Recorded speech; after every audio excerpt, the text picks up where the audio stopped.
Assalamualaikum warahmatullahi wabarakatuh.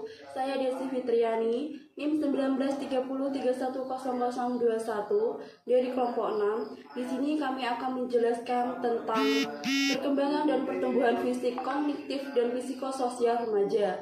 Sebelum memasuki materi, saya akan menjelaskan tentang sedikit apa itu tentang remaja. Remaja adalah perubahan pada masa remaja, sangat membingungkan saat mereka menjalaninya. Pertumbuhan dan perkembangan menimbulkan kekhawatiran yang akut akan tubuh mereka dan menimbulkan berbagai pertanyaan, keraguan serta ketakutan.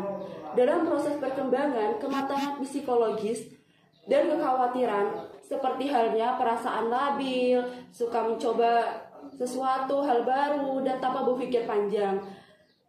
Karena masa ini dikenal sebagai pencairan jati diri, hingga diperlukan pengetahuan bagaimana perkembangan psikologi masa remaja dan bagaimana masa ini terlewati dengan berbagai kesulitan, sehingga dengan mengetahui tugas-tugas perkembangan remaja dapat mencegah konflik yang timbul pada masa remaja dalam keseharian masyarakat. Nah, itu tadi tentang pada masa remaja. Di sini saya akan menjelaskan tentang materi kami, yaitu saya akan mencoba menjelaskan tentang masa remaja dan masa pertumbuhan fisik pada remaja. Yang pertama yaitu tentang masa remaja. Kata remaja berasal dari bahasa Latin yaitu adolescent, yang berarti to grow atau to grow maturity.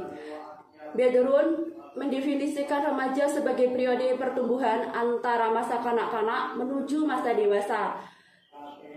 Istilah adolescent seperti yang dipergunakan saat ini mempunyai arti yang lebih luas, mencakup kematangan mental, emosional, sosial, dan fisik.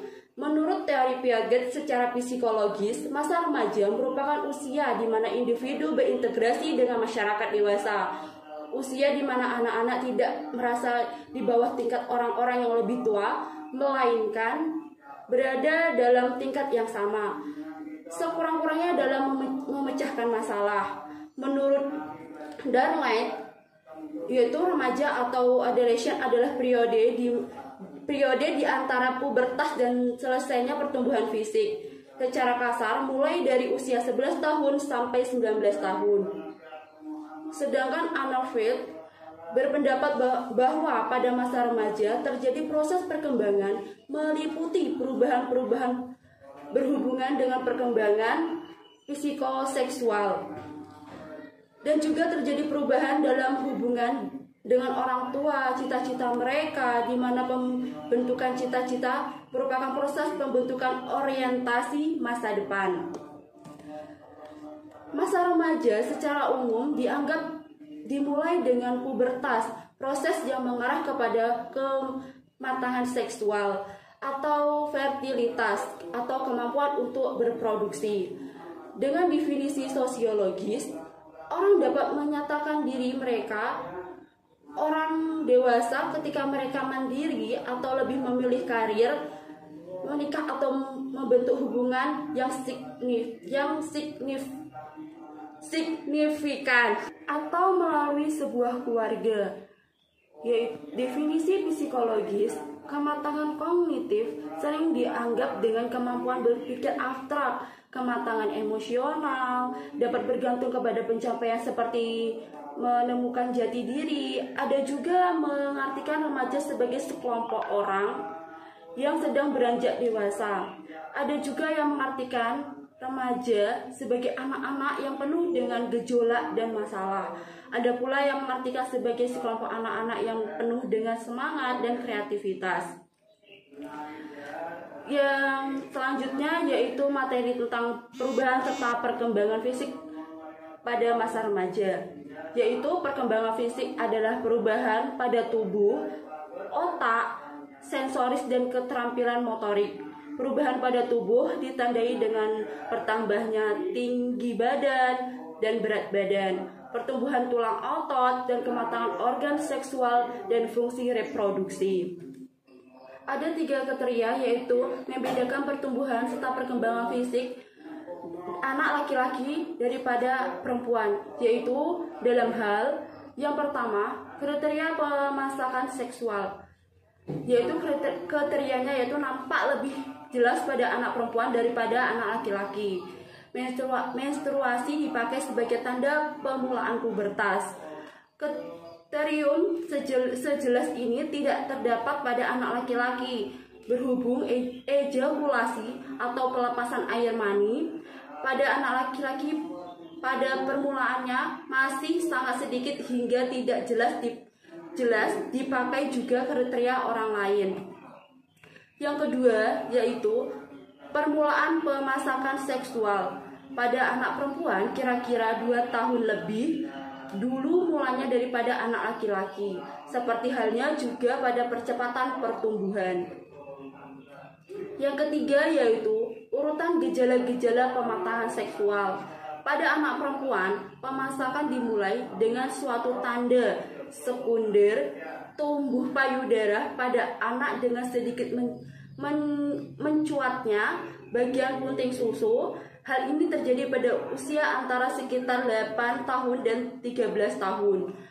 Baru pada stadium yang kemudian menjelang masa menstruasi pada jaringan mengikat di sekitarnya mulai tumbuh hingga payudara mulai memperoleh bentuk yang dewasa.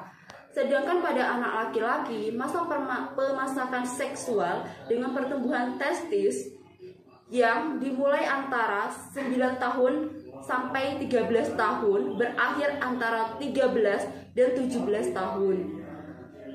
Pada usia kurang lebih 15 sampai 16 tahun, anak laki-laki mengalami suatu perubahan suara. Laki-laki maupun pada anak perempuan, pangkal tenggorok mulai membesar yang menyebabkan pita suara menjadi lebih panjang. Suara anak perempuan menjadi lebih penuh, suara anak laki-laki berubah menjadi agak berat. Ada beberapa perkembangan fisik yang terjadi selama masa remaja berdasarkan pendapat Elizabeth B. Horrocks, yaitu perubahan tubuh selama masa remaja. Ada perubahan eksternal. Perubahan eksternal yaitu ada tinggi badan, berat badan, proporsi tubuh, dan organ seks, terus ciri-ciri seks sekunder. Selanjutnya juga ada perubahan internal, yaitu yang pertama sistem pencernaan, terus sistem peredaran darah, sistem pernafasan, sistem endokrin, dan sistem jaringan tubuh.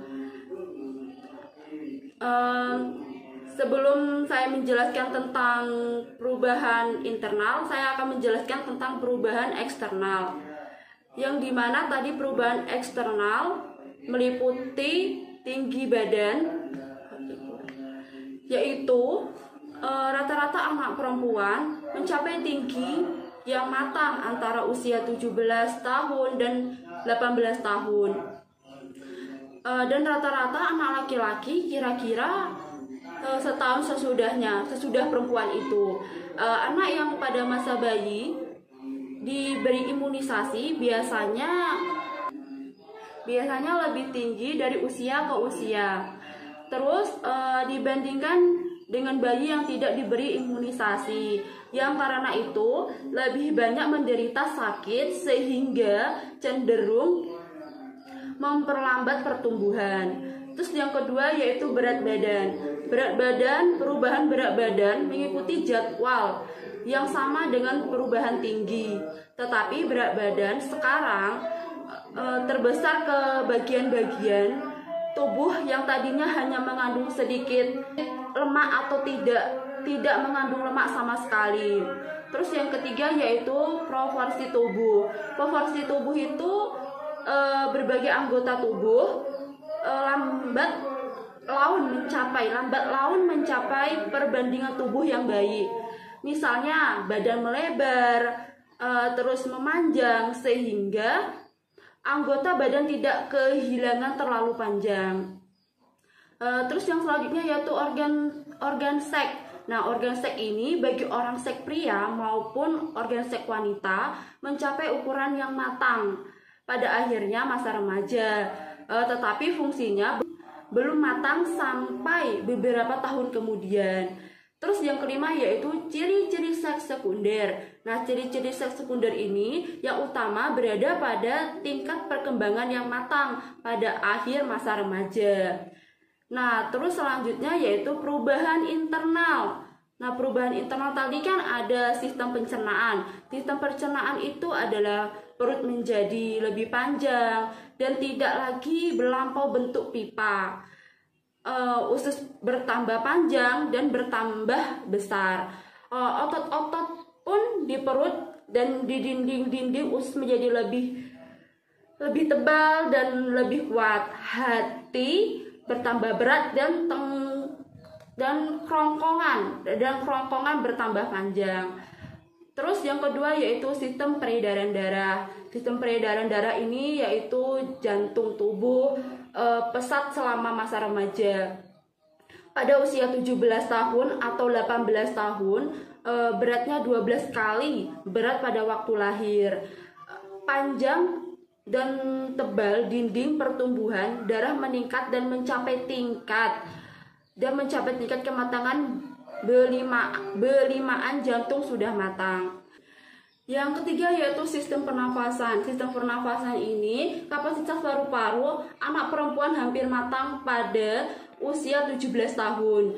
Nah, anak laki-laki mencapai tingkat kematangan beberapa tahun kemudian setelah pada perempuan itu. Nah, yang keempat yaitu sistem endokrin. Nah, sistem endokrin ini yaitu kegiatan gonad yang mengikat pada masa puber, menyebabkan ketidakseimbangan sementara dari seluruh sistem endokrin pada awal masa puber. Nah, kelenjar-kelenjar seks perkembangan pesat dan berfungsi. Meskipun belum mencapai ukuran matang sampai akhir masa remaja atau awal masa dewasa. Nah, yaitu yang kelima, jaringan tubuh. Jaringan tubuh ini adalah perkembangan kerangka berhenti-henti, yaitu berhenti rata-rata pada usia 18. Jaringan selain tulang terus berkembang sampai tulang mencapai ukuran matang, khususnya bagi perkembangan jaringan otot. Nah, itu tadi penjelasan dari saya tentang materi masa remaja dan masa perkembangan fisik pada remaja.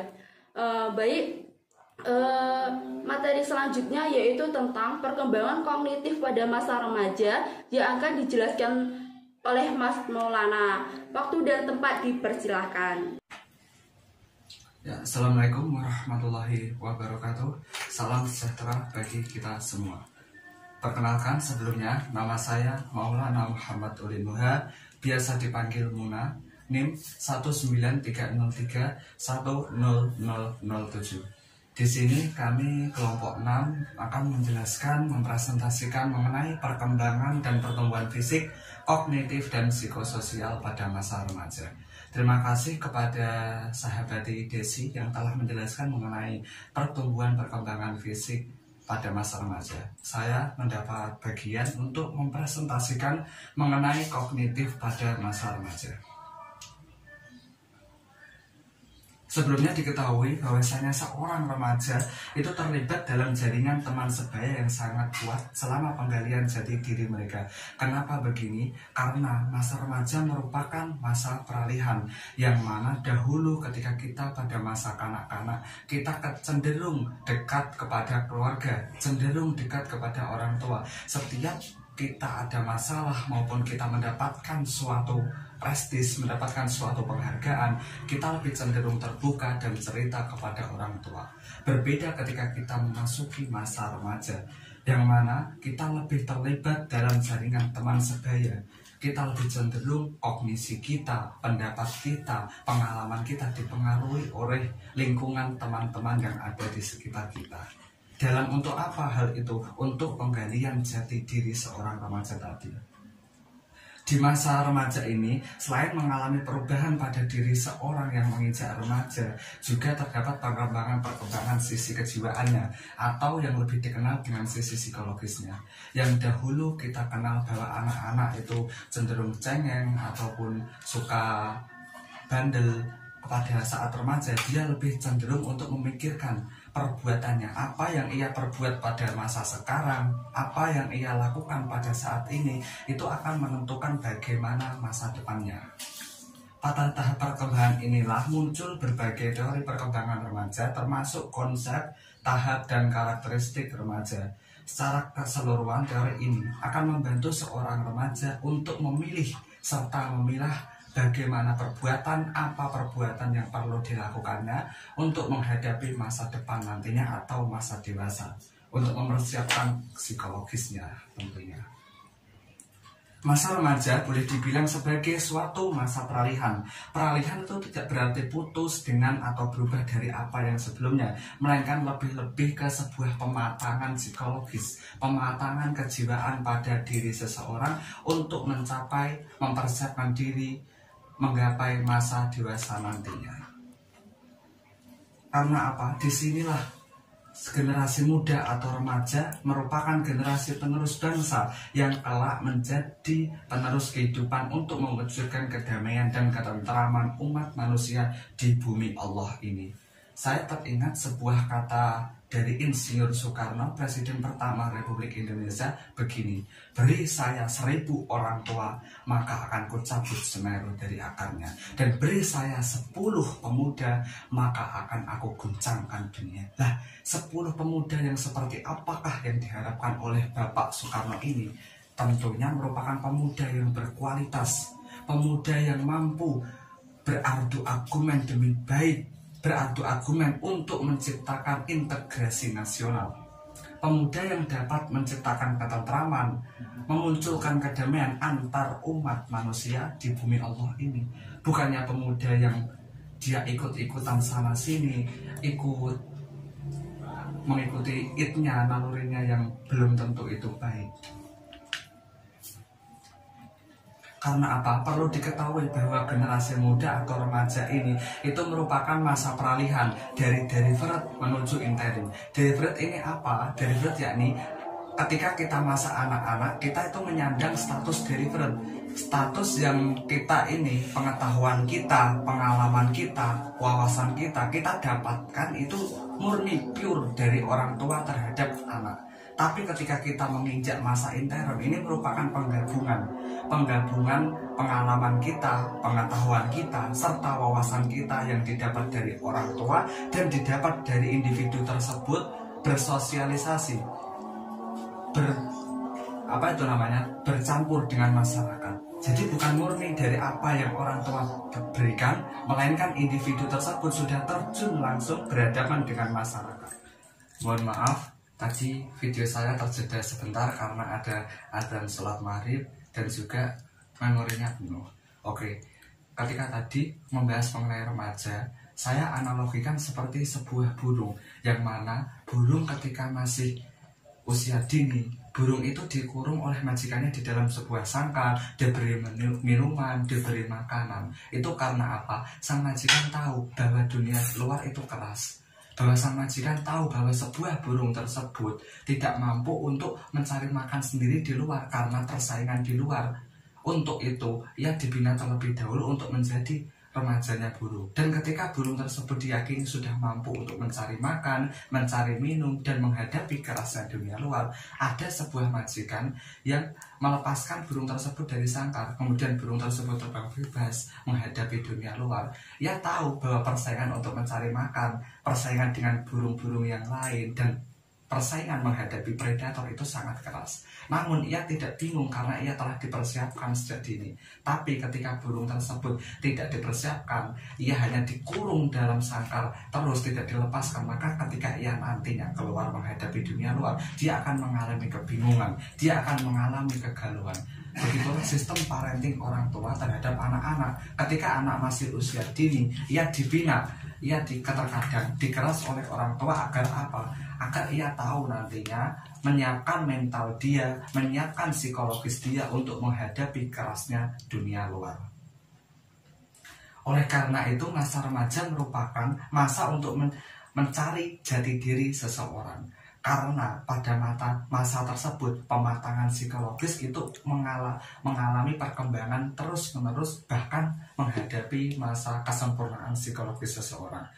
terdapat dalam Quran surat Al-Fusilat ayat 53 yang intisarinya membahas mengenai pengenalan kekuasaan Allah melalui diri kita sendiri, melalui diri seorang remaja itu sendiri. Ada sebuah makalah sufi yang menyatakan bahwa man arrofa nafsahu fa arrofa rabbahu. Barang siapa mengenal dirinya sendiri, maka ia akan mengenal Tuhannya. Karena pada masa remaja ini, yang mana ia cenderung oleh dunia luar lingkungan teman sebaya daripada dekat dengan orang tua. Ia mencari who am I, siapa dirinya.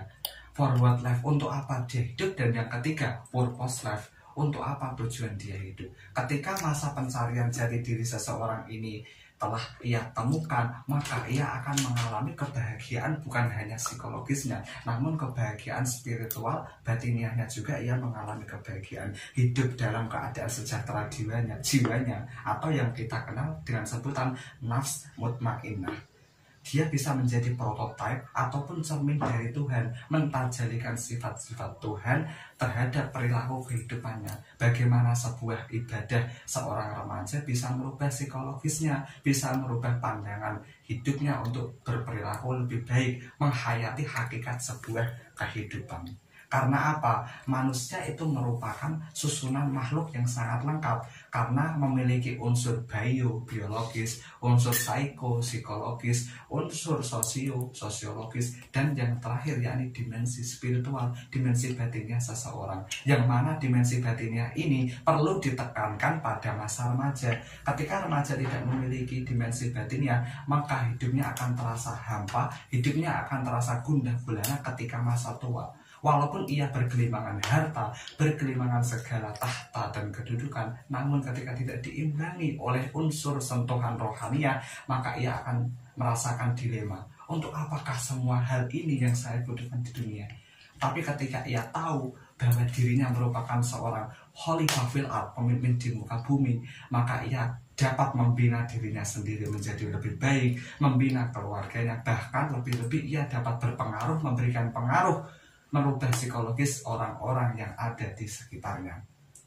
Perkembangan kognitif pada masa remaja yakni merupakan perubahan kemampuan mental seperti hanya belajar, memori, menalar, berpikir, dan bahasa.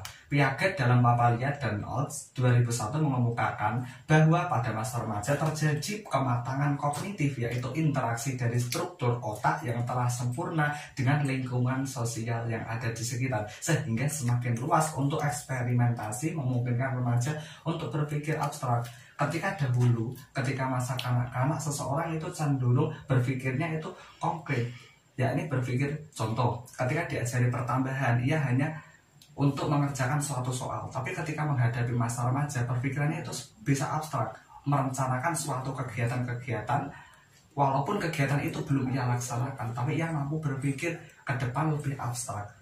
Tahap ini disebut dengan tahap formal operation, suatu tahap di mana seseorang mampu berpikir secara hipotesis, menyimpulkan. Berpikir hipotesis itu menyimpulkan, dan berpikir logis, abstrak, serta ilmiah.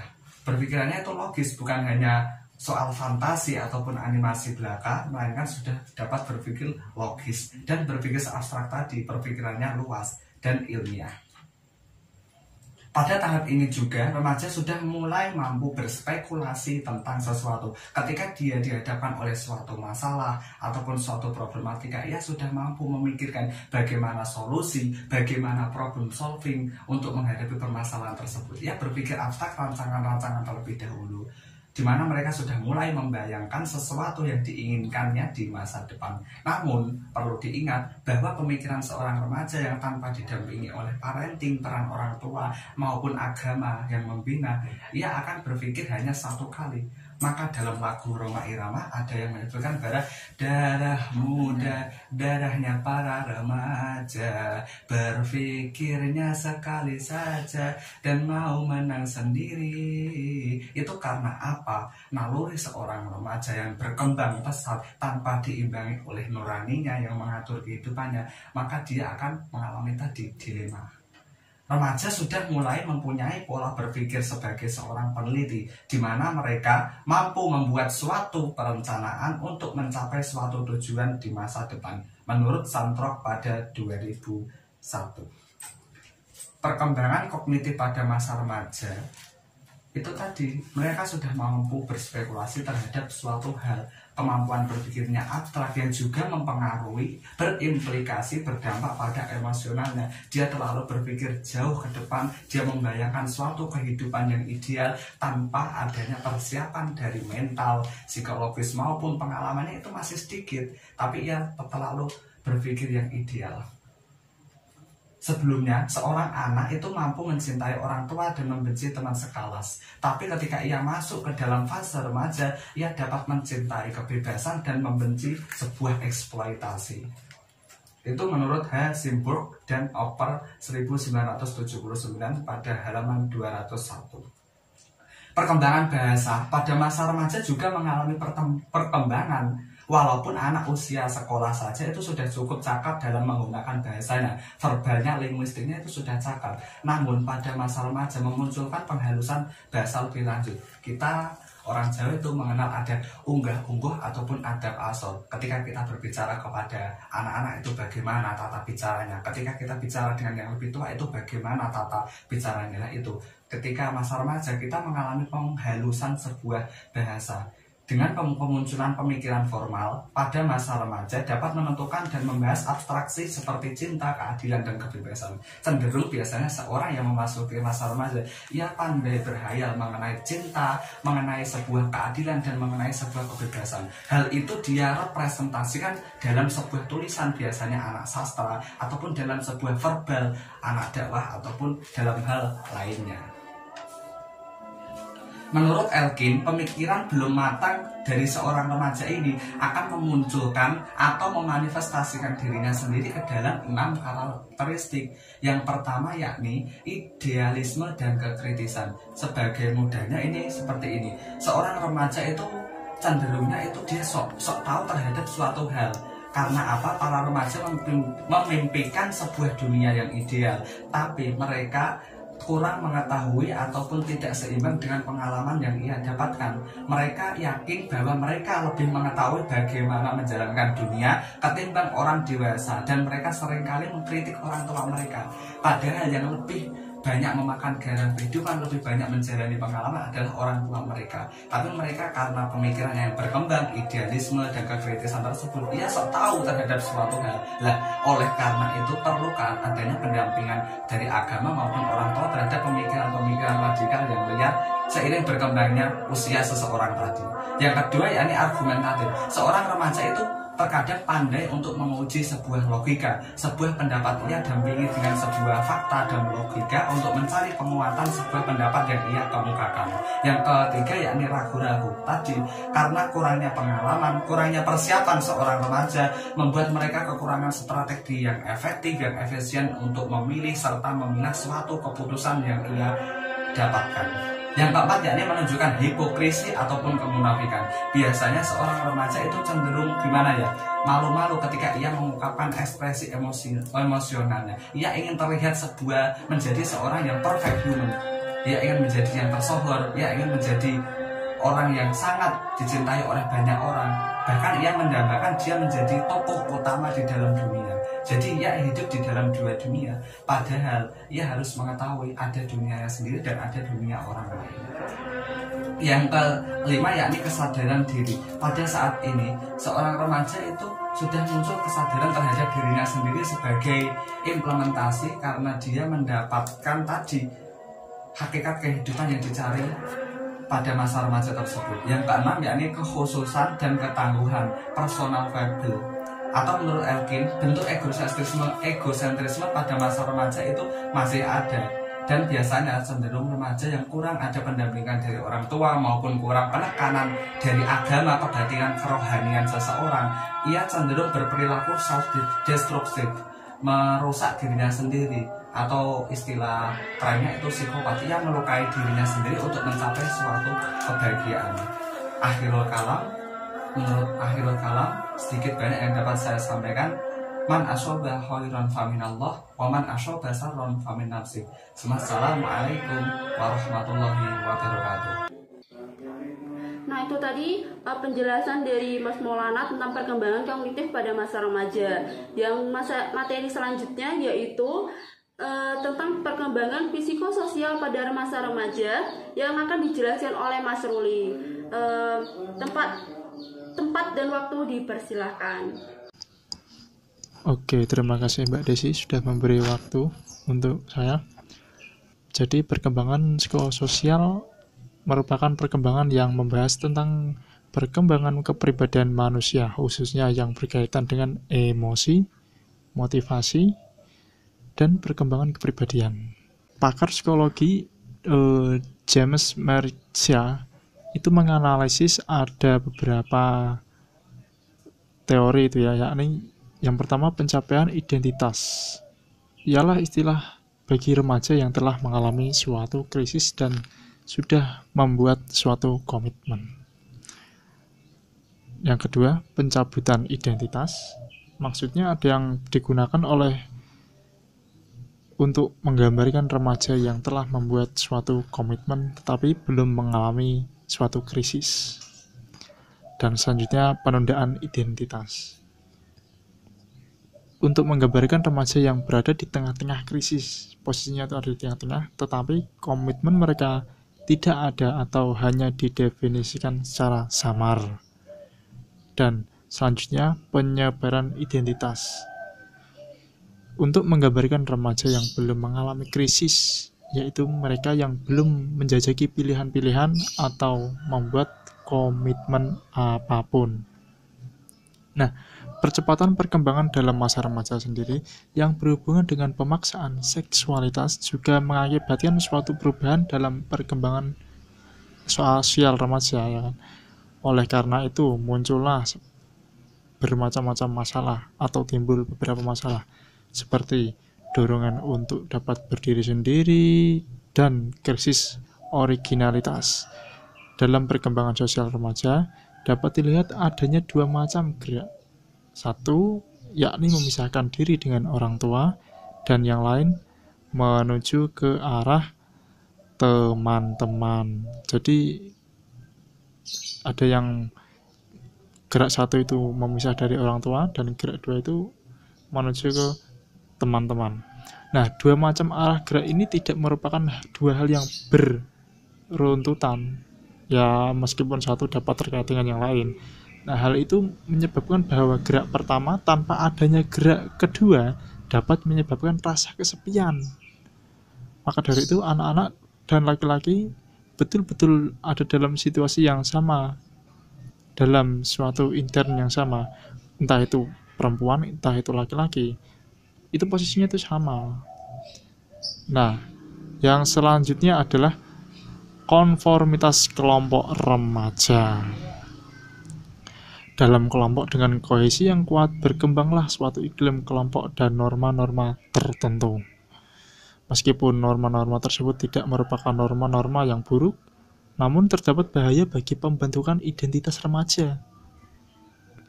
Karena dia akan lebih mementingkan perannya sebagai anggota kelompok daripada mengembangkan pola norma diri sendiri.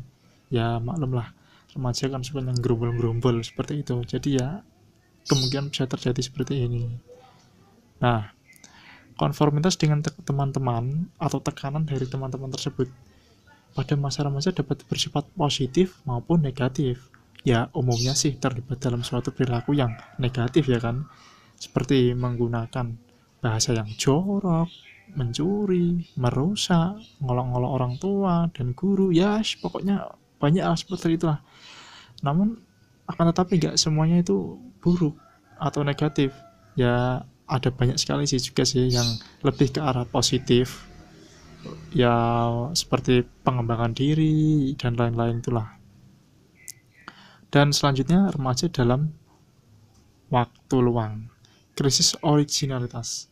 Remaja nampak paling jelas pada waktu luang yang sering disebut sebagai waktu pribadi remaja itu sendiri. Kebosanan, segan untuk melakukan apa saja merupakan fenomena yang sering kita jumpai. Hal ini merupakan sikap penolakan terhadap tuntutan dunia luar untuk datang pada pendapat diri sendiri, pada pilihan diri sendiri mengenai kesibukan-kesibukan yang baginya lebih berarti. Banyak loh remaja menyukai olahraga. Nah, di situ remaja dapat menunjukkan originalitasnya karena ia dalam tingkatan yang hampir profesional. Itu masih sangat atau masih dapat bertindak secara main-main juga. Tapi dengan begitu, dalam berlatih olahraga ia akan bermain sebagai orang dewasa atau tidak anak-anak lagi. Ia akan powerful, intinya seperti itu. Nah, selanjutnya hubungan dengan orang tua. Perubahan fisik, kognitif, dan sosial yang terjadi dalam perkembangan remaja mempunyai pengaruh yang besar terhadap relasi orang tua remaja. Orang tua tidak dipandang sebagai otoritas yang semena-mena serba tahu. Bukannya orang tua itu sok tahu, kamu tuh mengerti segalanya. Enggak, bukan berarti seperti itu. Melainkan orang tua itu sebagai mengembangkan anak-anak remajanya itu untuk pengembangan pandangan-pandangan itu loh, yang lebih matang dan lebih realistis nih pandangannya. Nah, seperti itu. Menyediakan landasan yang kokoh di mana ketika sudah terkembangkan pandangan-pandangan yang kokoh tadi, ya kan, mengenai dunia yang realistis, remaja dapat menjelajahi lingkungan-lingkungan baru dan sosial yang baru dengan luas, dengan lebih hati-hati. Nah, selanjutnya adalah seksualitas ya. Salah satu kehidupan yang sangat menonjol adalah terjadinya peningkatan minat dan motivasi terhadap seksualitas. Dorongan seksualitas remaja itu sangat tinggi dan maksudnya sangat tinggi itu perannya daripada ketika ia masih anak-anaknya. Remaja berusaha mengekspresikan dorongannya itu seksual dengan berbagai bentuk. Ya, kalau contoh umumnya seperti berpacaran, kencan, dan lain-lain sih. Ya, meskipun itu suatu hal yang normal dalam perkembangannya, tapi itu ada resikonya loh. Jadi lebih berhati-hatilah, itulah seperti itu, biar nggak kebablasan. Nah, selanjutnya proaktivitas. Makna pertama yang terkandung dalam proaktivitas adalah kebebasan memilih. Jadi menurut Convey, dalam kebebasan memilih itu terkandung unsur-unsur sebagainya seperti kesadaran diri, imajinasi, kata hati, kehendak bebas. Seperti itu. Jadi seperti itu yang mampu saya sampaikan. Terima kasih. Nah, itu tadi penjelasan dari Mas Ruli tentang perkembangan psikososial pada masa remaja. Nah, mungkin itu yang bisa dapat kami sampaikan. Lebih kurangnya kami mohon maaf. Wabillahi taufiq wal hidayah. Wassalamualaikum warahmatullahi wabarakatuh.